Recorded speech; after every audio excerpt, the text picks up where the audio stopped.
Assalamu alaikum and hello. It's been a while and I'm so awkward in front of the camera. That's why it's been a while. I've made a few videos before and I have edited them, and then I'm just like, no, because it just doesn't feel as genuine. And yes, sorry, I'm talking to people. Okay, if anybody here hasn't seen my videos before, then my name is Wajiha Athar, and I made like one video last year about like the hijab when I like first put it on, and I was like talking about it a little bit, and it got like a little bit attention because my videos before got like zero attention, which was fine. I was doing it like just because I liked making videos for fun. And yeah, and after that I felt so awesome, like mashallah, that happened. And it was about something so like meaningful as well. And I low-key wanted to, like, my plan of action I was thinking of is replying to all of the comments that I already replied to and just being like, hi sister, like, do you guys want to form like a group together, and then we just like call and talk. That's literally what I was thinking of doing, but then I was like, that's gonna be hard to manage, so maybe I'll just like try to keep posting some videos, but obviously no pressure on myself to do so. And as you can see, I took no pressure very seriously because hardly any videos have been posted, and I'm sorry. But today I do have one that I want to talk about, and I'll be reading a little bit from my book just because I feel like, as I said, it's a bit awkward like recording a video, so hopefully this can help me.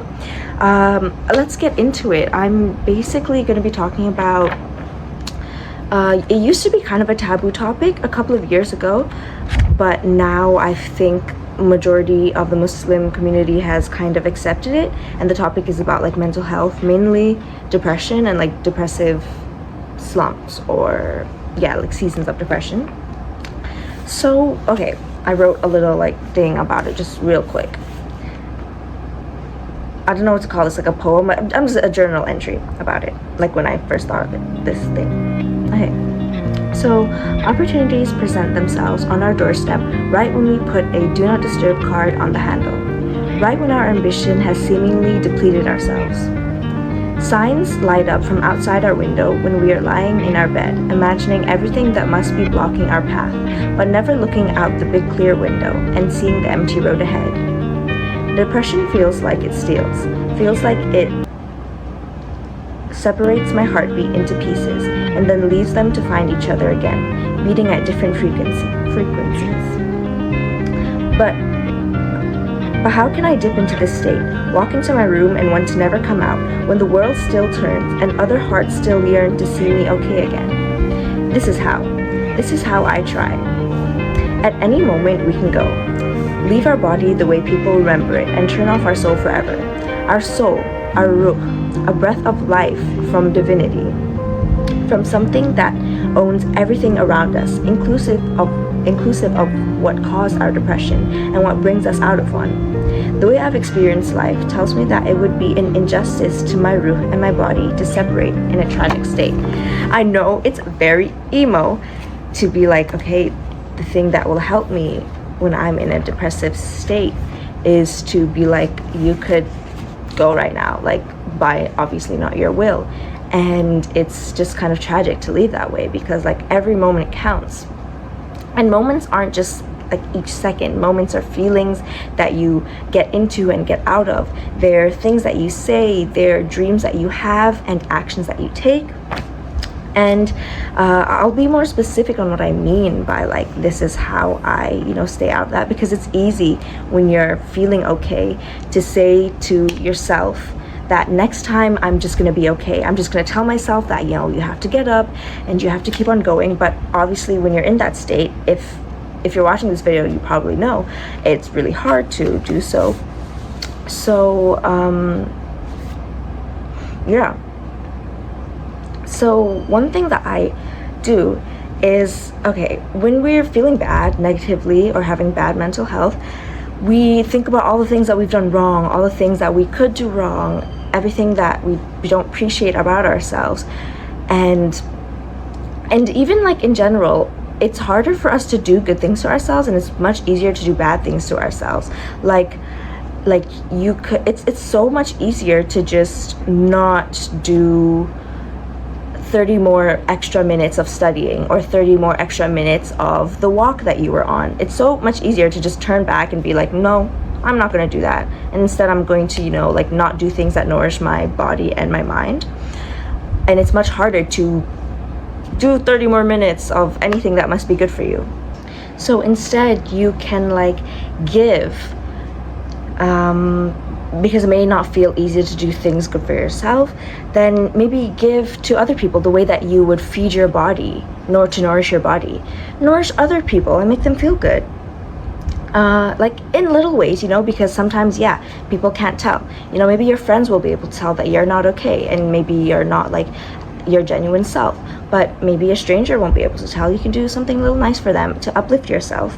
And another thing is to remember that Allah is always there. This is like the main thing. Even if you may not feel it, this whole thing is about feeling. Feeling depressed, feeling anxious, feeling worried, feeling scared. But Allah is always there for us to open up to or to be comforted by. And even if you don't feel it and you can't remember that, you just don't feel that connection, your body remembers, okay? Like I said, your body and your soul.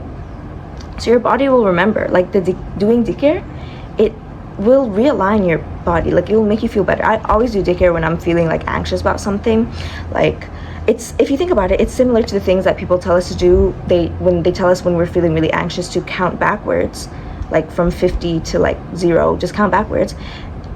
Going like 59, 58, 57, it's the same of going like Alhamdulillah, Alhamdulillah, Alhamdulillah, right? So your body will remember. These are just things you kind of have to keep in mind for when you're feeling bad, because obviously we want to get out of this state as much as possible. We want to persevere this great feeling of negativity so that we can create and give great feelings of other things like love, compassion, happiness. I don't know, but no, I do know. And also remember that like I said, it's hard for us to remember the things that we did good and the things that we can do good compared to the things that we have done bad or things that we regret. But just know that like you're not made up of all those bad things. I know it's so easy to say this, but you truly aren't. If you truly sit with yourself and find truth in yourself and around you, and listen to others and just like try to build that connection. Alhamdulillah, I'm very privileged to have like good connection, like with things. I'm talking about like with myself, with nature and everything. But to try to build that connection, like it's all around you. Allah has created you, and He has created everything else around you. You are connected to all of that, and you can find answers in it. Oh yeah, that brings me to my next point, which is to relate things when you feel so much disconnect in yourself. Emotionally, you just feel disconnected. You feel like you're floating outside of yourself. You can try to relate things to other things that you might enjoy, like science or art. What I mean by this is try to relate how you're feeling into a a vessel, transfer it, relate it to something else that you can understand.